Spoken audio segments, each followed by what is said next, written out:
একটা সংসদ ছিল না, ছিল না? নাম ছিল দারুন নাদওয়া। বাংলাদেশের সংসদের নাম কি? জাতীয় সংসদ। আবু সেহেল যেহেতু রাষ্ট্র ক্ষমতায় ছিল, তারও একটা সংসদ ছিল, সেটার নাম দারুন নাদওয়া। ওখানে আইন পাশ করত। কোরআনের আওয়াজ শোনার পরেই সর্বপ্রথম এই পৃথিবীতে আবু সেহেল সংসদে আইন পাশ করেছিল, সবকিছু চলতে দেব, কোরআন চলতে দেব না।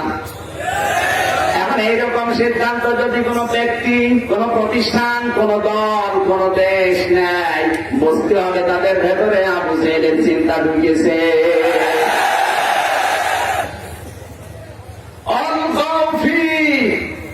শুনতে তো দেবই না।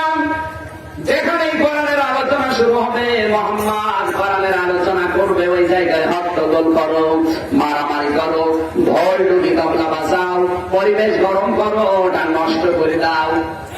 লাআল্লাকুম তাগলিবুন, আশা করা যায় তোমরা গালিব হবে, বিজয়ী হবে। এ ধারণা আবু সেহেলের কার? আমার মনে হয় ধারণা এখন অনেক মুসলমানের ভেতরে ঢুকেছে। ওরা মনে করে কোরআনের মাহফিল গুলো বন্ধ করে দিলে আমরা সফল হয়ে গেলাম। আরে ভাই, ওয়াজ তো আর আমির হামজা করে না, ওয়াজ মাওলানা মিজানুর রহমান করে না, এটা সরাসরি করে আল্লাহ নিজে। সূরা বাকারার 2 জায়গায় আছে ইয়াইযুকুম বিহি, এটা সূরা বাকারা 2 নম্বর পারা, 16 নম্বর পৃষ্ঠা, 13 নম্বর লাইনের 231 নম্বর আয়াতের মাঝের অংশে আছে। আর এক জায়গায় আছে সূরা নাহাল 14 নম্বর পারা, 16 নম্বর পৃষ্ঠা, 9 নম্বর লাইনের 90 নম্বর আয়াতের শেষের দিকে আছে। আল্লাহ তাআলা বলেন, ওয়াজ আমি আল্লাহ করি। কে করে? সবাই বলেন, কে করে? ওয়াজকে আমির হামজা বাবা করে নাকি? ওয়াজ আল্লাহ নিজে করে। নবীজিও ওয়াজ করেননি, ওয়াজ করেছেন শুধুমাত্র আল্লাহ নিজে। আর নবীজি করেছেন তাফসীর। কি করেছেন? তাহলে ওয়াজ করেন সরাসরি আল্লাহ। এই পৃথিবীতে যদি কেউ ওয়াজ বিরোধী হয়, বুঝবেন ওটা আমার আল্লাহ বিরোধী। আর তাফসীর করেছেন নবী। وَأَنزَلْنَا إِلَيْكَ الذِّكْرَ لِتُبَيِّنَ لِلنَّاسِ مَا نُزِّلَ إِلَيْهِمْ وَلَعَلَّهُمْ يَتَفَكَّرُونَ। এটা সূরা নাহাল 14 নম্বর পারা, 11 নম্বর পৃষ্ঠা, 3 নম্বর লাইনের 44 নম্বর আয়াতের শেষের দিকে আছে। আল্লাহ তাআলা বলেন, এই কোরআন আমি আপনার প্রতি নাযিল করেছি, চোমা খাবেন, তাকের উপরে রেখে দেবেন।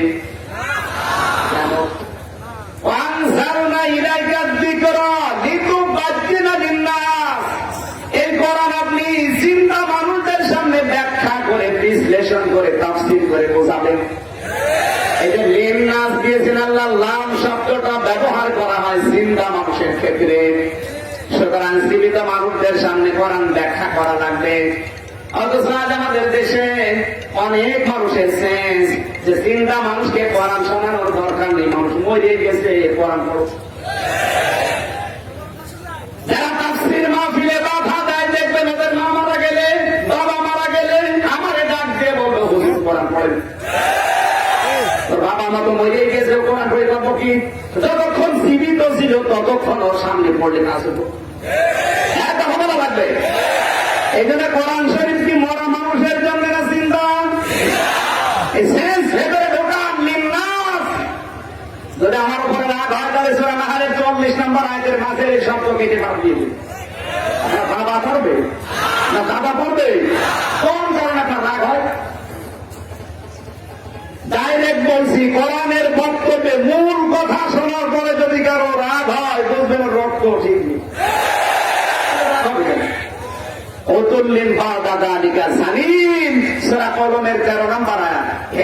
আপনি দুনিয়ার মানুষকে জানাবেন, কোরআনের বক্তব্য শোনার পরে যদি কেউ ডাইরেক্ট ইনডাইরেক্ট বিরোধিতা করে, আমি আল্লাহ বলছে বলে যাবো সন্তান। আপনার রক্ত পরীক্ষা করে দেখবেন, আশা করছি এরকম সমস্যা হবে না। অল-গফিহির ব্যাখ্যায় আমরা ছিলাম। কোরআন শরীফ ব্যাখ্যা করা লাগবে মরা মানুষের সামনে না জিন্দা? সবাই বলেন, এখানে যারা আছেন মরা মানুষ না জিন্দা? জিন্দা মানুষ? আমার দায়িত্ব জিন্দা মানুষদের কোরআন শোনানো, ব্যাখ্যা করে, তাফসীর করে, বিশ্লেষণ করে। আর আপনার দায়িত্ব কি? না না, আল্লাহুম ইয়াতাফাক্কারুন শব্দের দিকে খেয়াল করে, ফাক্কারা ইউফাক্কিরু শব্দটার দিকে খেয়াল করলে তো বোঝা যাচ্ছে হ্যাঁ নবী আপনার মুখে যারা তাফসীর শুনবে, ব্যাখ্যা শুনবে, তাদের দায়িত্ব আছে। শুধু কান সুখের জন্য না, আপনার এই ব্যাখ্যা, বিশ্লেষণ, তাফসীর শোনার পর ওরা যেন বাড়ি যেয়ে এই কথাগুলো নিয়ে চিন্তা ভাবনা করে। আপনি তো এগুলো করেন না, শুধু শুনে চলে যাচ্ছে। এখানে ওয়াজ করে সরাসরি কে? তাফসীর করেন নবীজি।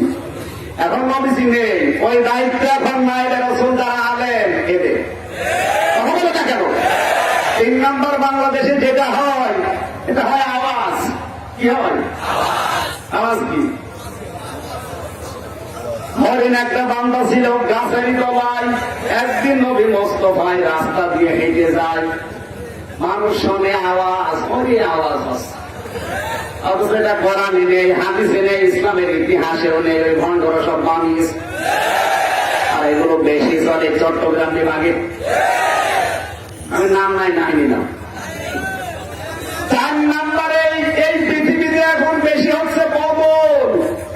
বদল কি? তাফসীর হয়, আয়াত পড়ে একরকম, তাফসীর করে আলাদা। আয়াত পড়েছে কুল হুয়াল্লাহু আহাদ, হে নবী আপনি বলেন আল্লাহ এক। এই নবী কোন নবী? এ নবী ফাতেমার বাবা। এ ফাতেমা কোন ফাতেমা? এ হোসাইনের মা। এ হোসাইন কোন হোসাইন? কারবালার ময়দানে শহীদ হয়েছিল। এবার আপনাদেরকে আমি কারবালার ঘটনা শোনাবো। শুরু হয়ে গেল 2.5 ঘন্টা। বলেছে কি? আল্লাহু আহাদ, তাফসীর হচ্ছে কারবালা। মানুষ শোনে আর সুর তো ওয়াজ হচ্ছে। এটা এদেশে এখন বেশি হয়। আমি বাংলাদেশের কোন জেলা আমার বাদ নেই, 64 জেলায় আমি ঘুরেছি, বিশেষ করে এই চট্টগ্রাম বিভাগে এগুলো বেশি হয়। আমি হাত দিয়ে টানবে আর মানুষ যারা সামনে বসে থাকে, ওই রে তাফসীর হচ্ছে, অথচ তাফসীরের দম নেই। তাহলে ওয়াজ হয়, তাফসীর হয়, আওয়াজ হয়, তাবদীল হয়, আর একটা ওয়াজ হয়। ওয়াজ কি? মাইক হাতে নিয়ে ও কাফের, ও জালেম, ও ফাসিক, ও ইসলামী দল না, আমি আল্লাহ বলি। এইগুলো বেশি হয় না? এখানে আওয়াজ হবে না, তাবদীল হবে না, ওয়াজও হবে না। আর ওয়াজ তো আল্লাহ নিজে করে দিয়েছে। এখানে যতটুকু পারি তাফসীরুল কোরআন মাহফিল লিখেছেন, আমরা সাওয়াবের নিয়তে যেহেতু এসেছি, ইনশাআল্লাহ আমি আমার যোগ্যতা অনুযায়ী আল্লাহর কাছে ভিক্ষা চাচ্ছি, আল্লাহ যেন তাফসীর করার তৌফিক দেন। বলেন আমিন। কোরআনের আলোচনা শোনার পরে সর্বপ্রথম বাধার সৃষ্টি করেছিল কাফেররা। কারা? আজও যদি কেউ বাধা দেয়, বুঝতে হবে ওর ভেতরে এরকম কিছু আছে। বাধা দেবে কোন কারণে? 2 নম্বরে কোরআন শুনতে এসেছিল, বাধা দেয়নি, কিন্তু শোনার পরে যখন দেখেছে না এগুলো তো আমাদের জীবনের সাথে মেলে না, যা বলে সব আমার গায়ে পড়ে, তখন আস্তে করে পেছন দিক থেকে কে পড়ে। আল্লাহর ভাষা এরা হচ্ছে মুনাফিক। এবার মনে করছে হুজুর মনে হয় পানিয়ে বললো না। সূরা নিসা 5 নম্বর পারা 7 নম্বর পৃষ্ঠার 1ম নম্বর লাইনের 61 নম্বর আয়াতে আছে, ওয়া ইযা কিলা লাহুম তাআলাউ ইলা মা আনজালাল্লাহু ওয়া ইলার রাসূলি রাআইতাল মুনাফিকিনা ইয়াসুদুনা আনকা সুদুদা।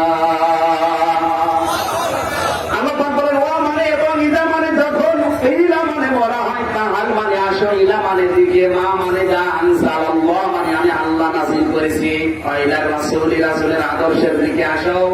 রাআইতাল মুনাফিকিনা, হে নবী আপনি দেখতে পাবেন যারা মুনাফিক, ওরা কিন্তু বিশ্বাস করে কোরআন আল্লাহর কিতাব, আমির হামজা এসেছে ও বানিয়ে কথা বলবে না, ওর বাবার কথাও বলবে না, অবিশ্বাসও করে আল্লাহ নাযিল করেছে, কিন্তু যখন কোরআনের বক্তব্যগুলো ওদের প্র্যাকটিক্যাল লাইফের সাথে মেলে না, এসুদ্দুনা আনকা সুদুদা, তখন আপনার কাছ থেকে আস্তে করে মুখ ফিরিয়ে চলে যাবে।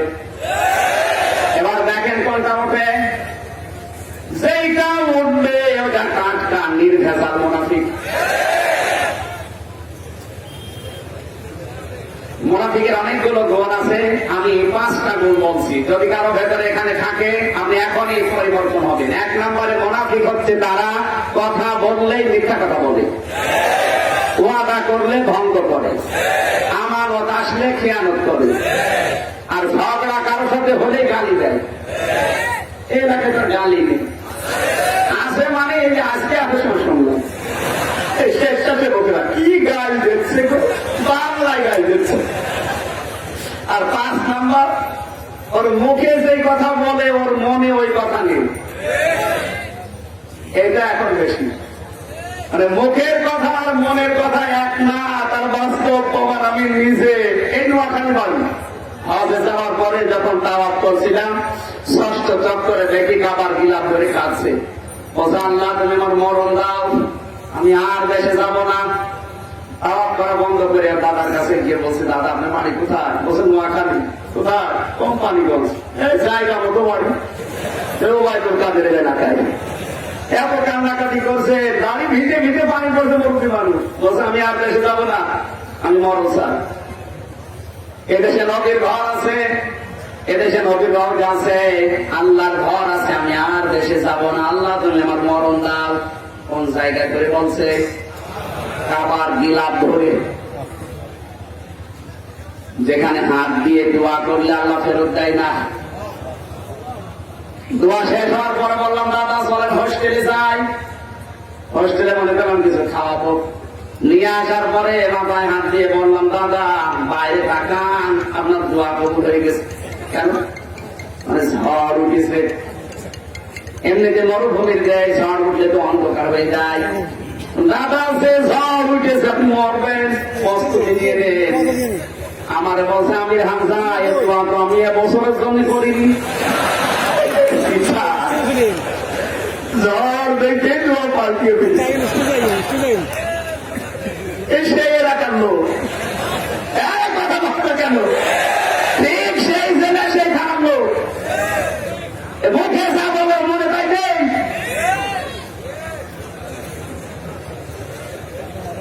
বলছে আমির হামজা আমি দোয়া করি এবছরের জন্য না, আগামীতে যদি আসি তখন। ওর মুখে যা ছিল মনে তাই ছিল, কথা বলে না কেন? এই জন্য আপনার মুখের কথা আর মনের কথা যতক্ষণে এক না হবে আপনি ততক্ষণ মুমিন না, আপনি মুনাফিক। এরকম যদি কেউ থাকেন একটু হাত তোলেন তো। তার 2জন হাত তুলেছে, মনে হয় ওই দাদার নাতি হবে। হাত তুলে দরকার হবে।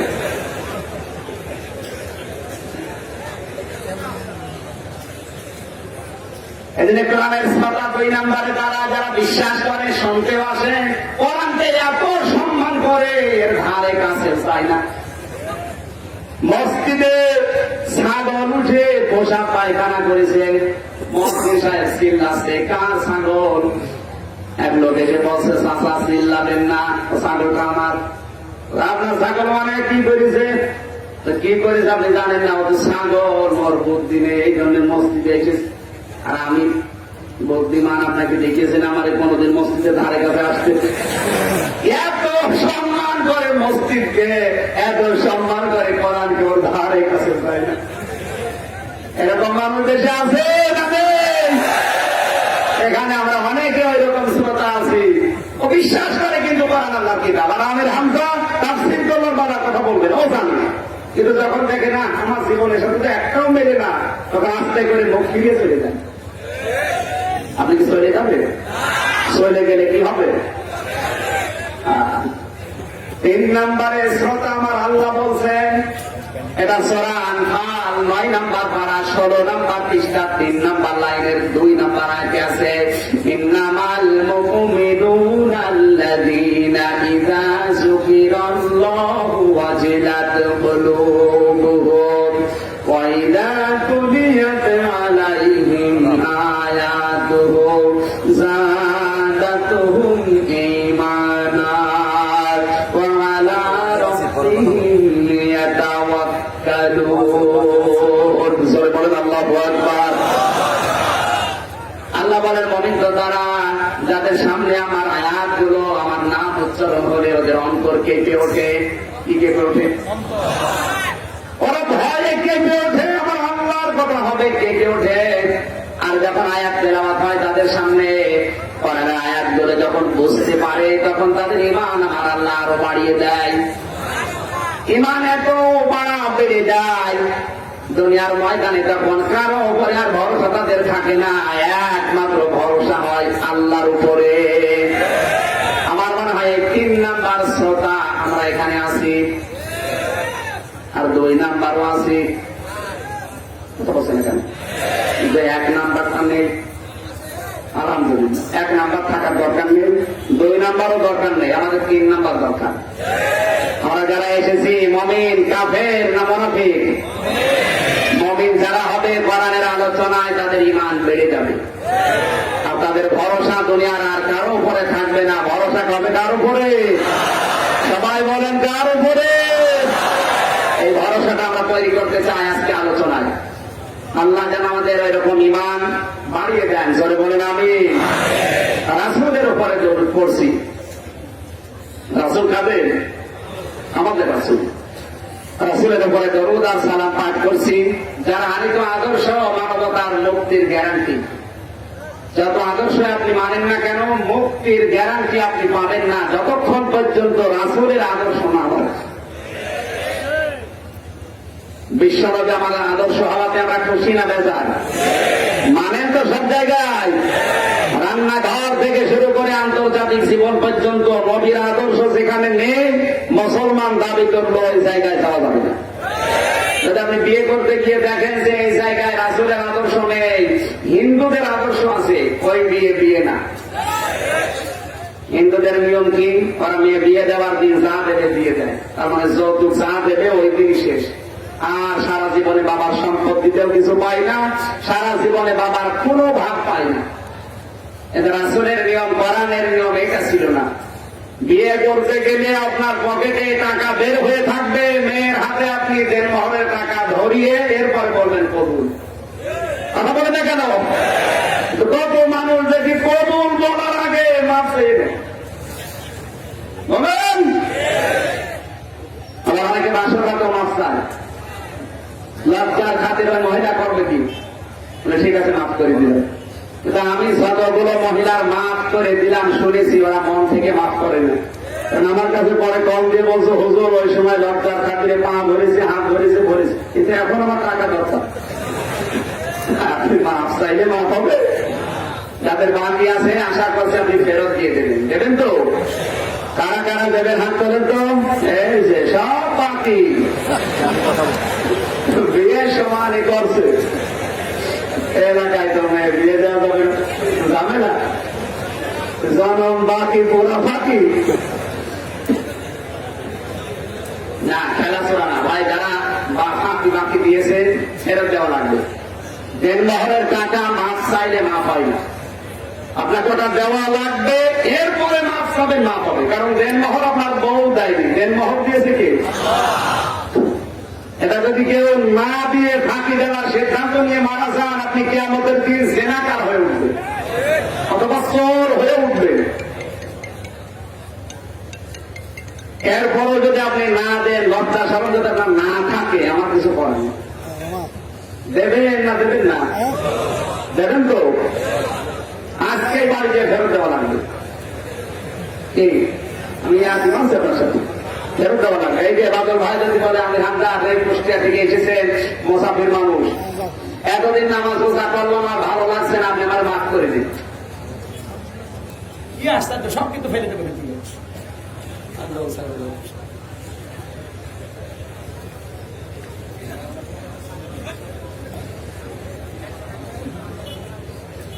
আমি যদি বলি ঠিক আছে এতদিন আপনি নামাজ কালাম করলেন, এখন আর শরীরে কলায় না, মাফ করে দিলাম, হবে?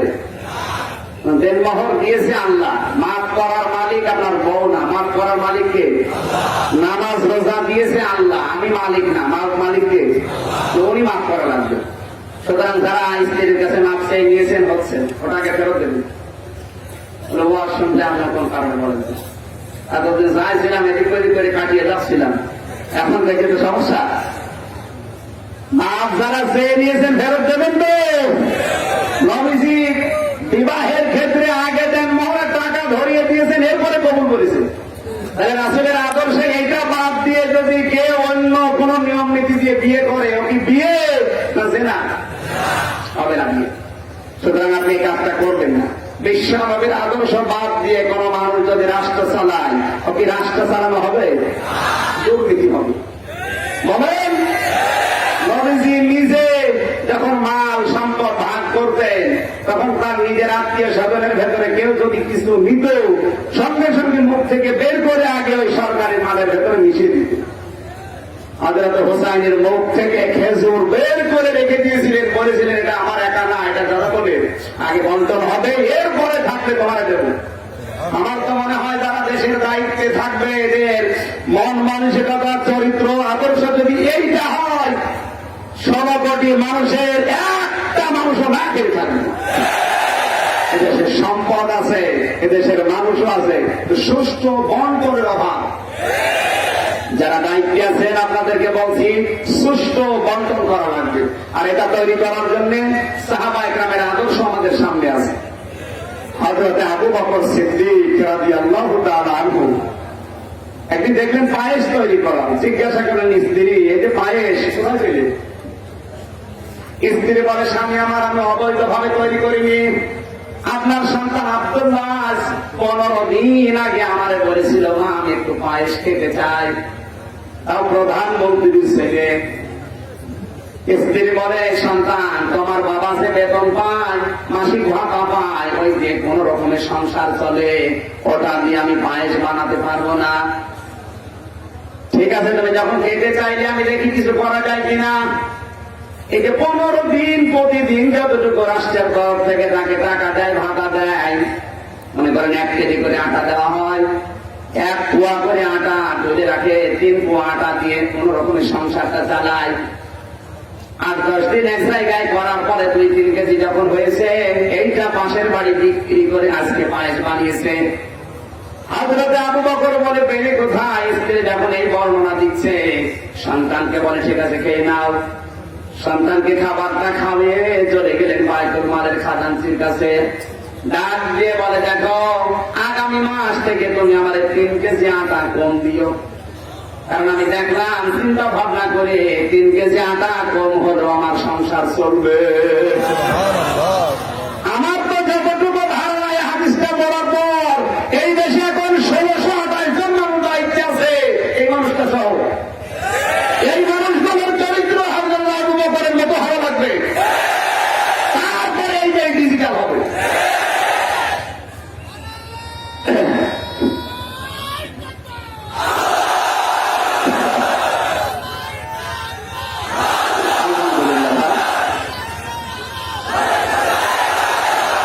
কথা বলতে লাগবে, বসেন বসেন।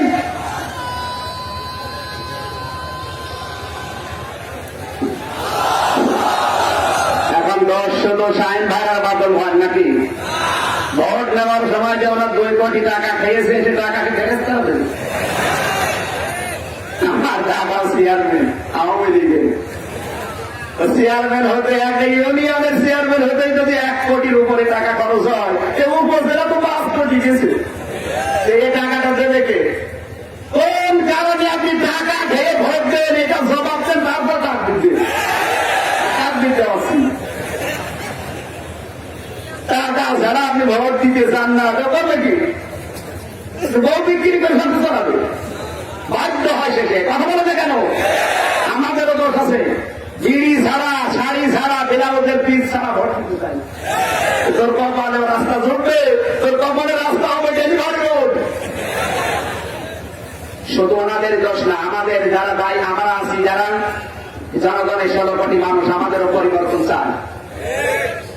সাহাবা ইকরামের উপরে আল্লাহ এরকম শাসকগুলো এমনি দেয়নি, তাদের চরিত্র ভালো ছিল, এই জন্য এরকম চরিত্রবান আল্লাহ ভীরু শাসক আল্লাহ দিয়েছিল। আমরাও 2 নম্বর, এই জন্য আল্লাহ ওদেরকে 3 নম্বর বানিয়েছে। আমরা যদি 1 নম্বর হতাম, ওনারা 1 নম্বর। কথা বলে না কেন? আল্লাহ তুমি আমাদেরকে সাহাবায়ে কেরামের মতো আদর্শ তৈরি করা তৌফিক দাও। আর এটার জন্য আল্লাহর ভয় লাগবে। কার ভয়?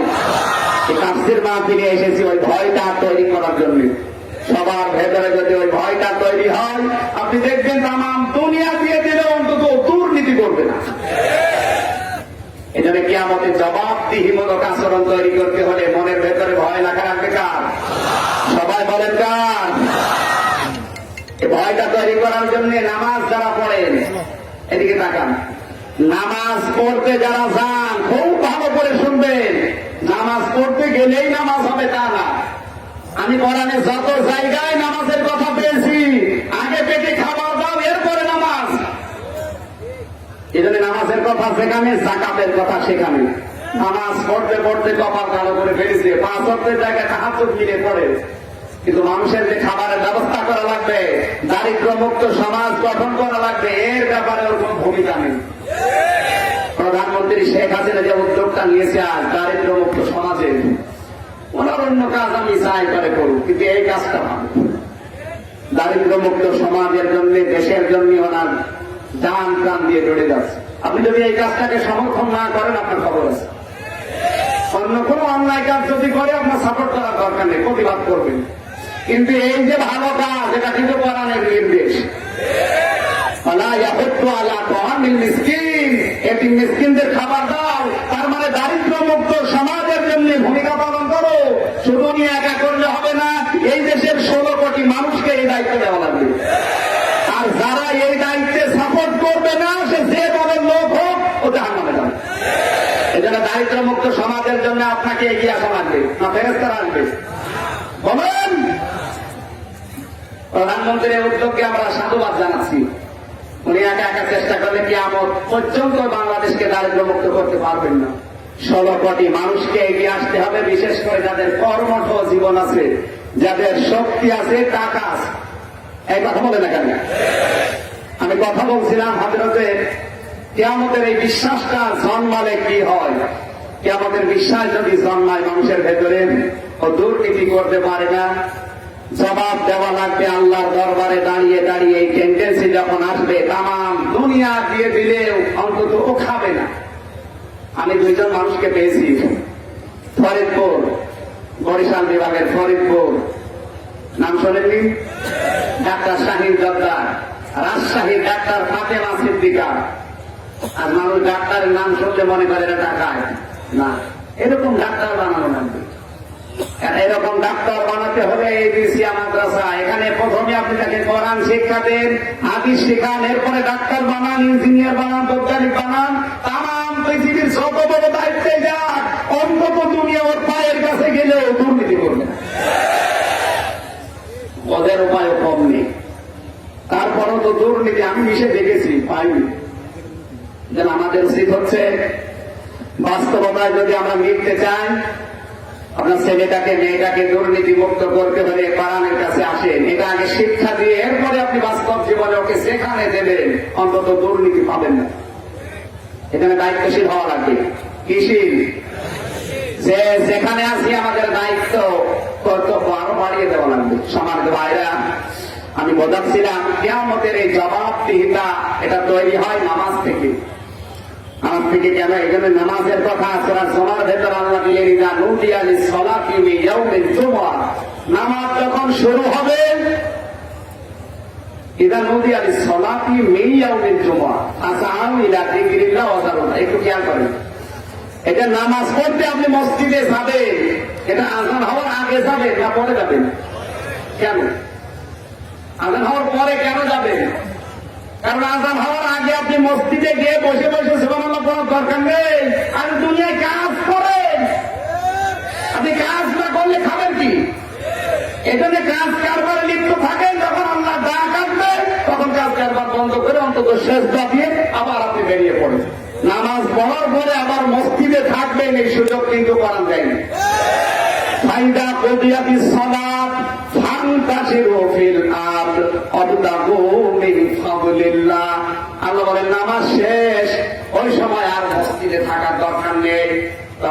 করবা? আবার ছড়িয়ে দাও, ছিটিয়ে পড়ো, যেখানে যার কর্মজীবন আছে ওই জায়গায় রেখে পড়ো।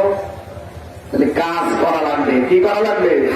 কাজের গুরুত্ব দেওয়ার জন্য আল্লাহ আযান হওয়ার আগে মসজিদে যাওয়া নিষেধ, আযান হওয়ার পরে নামাজ শেষ, মসজিদে থাকা নিষেধ। এই সিস্টেম এখন বাংলাদেশে পাল্টিয়ে যাচ্ছে। ও আযান হওয়ার আধা ঘন্টা আগে গিয়ে মসজিদের ফ্যান দিয়ে বসে আছে। ফ্যান মনে কর বাবা, আপনি বাবার নাকি? কে বলেছে আপনাকে মসজিদে আগে যেতে? এটা নদিয়ানি সালাত আপনি আয়াত কেটে বাদ দিয়ে দেন। আযান হবে, এরপরে মসজিদে যাওয়া লাগবে। বলেন, আর কবি আপনি সালাত নামাজ শেষ, ফাঙ্কা ছিল ফেলার, আর মসজিদে থাকা যাবে না। কোথায় যাবে? যেখানে যার কর্মজীবন আছে ওই জায়গায় ছড়িয়ে যাবে। এই নির্দেশগুলো নফল না ফরজ? এটা না মানলে অসুবিধা কি হচ্ছে? অনেক মানুষ আজ অলস হয়ে যাচ্ছে। আমি এক এলাকার ঘটনা শুনলাম, বিদ্যুৎ নেই, এই জন্য তার বাড়িতে ফ্যান নেই। বিদ্যুৎ না থাকলে ফ্যান থাকে? মসজিদের মুয়াজ্জিনকে ডাক দিয়ে বলছে, দাদা আপনি চাবি দিয়ে দেবেন এসার পরে, আমাদের ফ্যান আছে মসজিদে, আমরা ঘুমাবো। মুয়াজ্জিন বলছে, খালি খালি?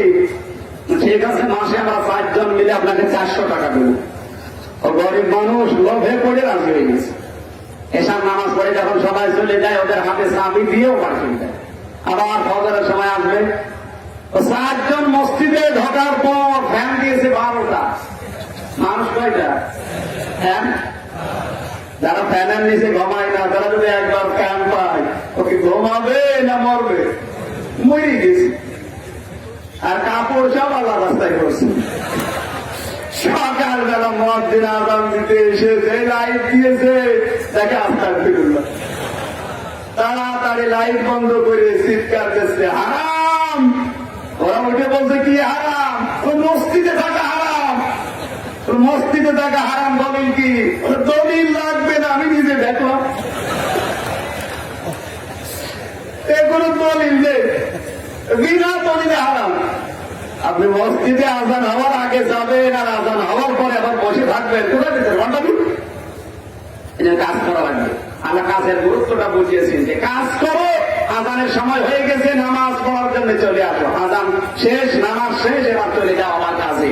কি করে খাওয়া লাগবে? আরো জোরে। কাজ করে যদি আপনার খাওয়ার অভ্যাস থাকে, নবীজি জানিয়েছেন, আল কাসিবু হাবিবুল্লাহ, যারা কাজ করে খায় এরা আল্লাহর বন্ধু। এরা কি? জোরে বলেন কি? আর বাংলাদেশের ভ্রান্ত ধারণায় যারা বিভিন্ন দরবারে বসে শুধু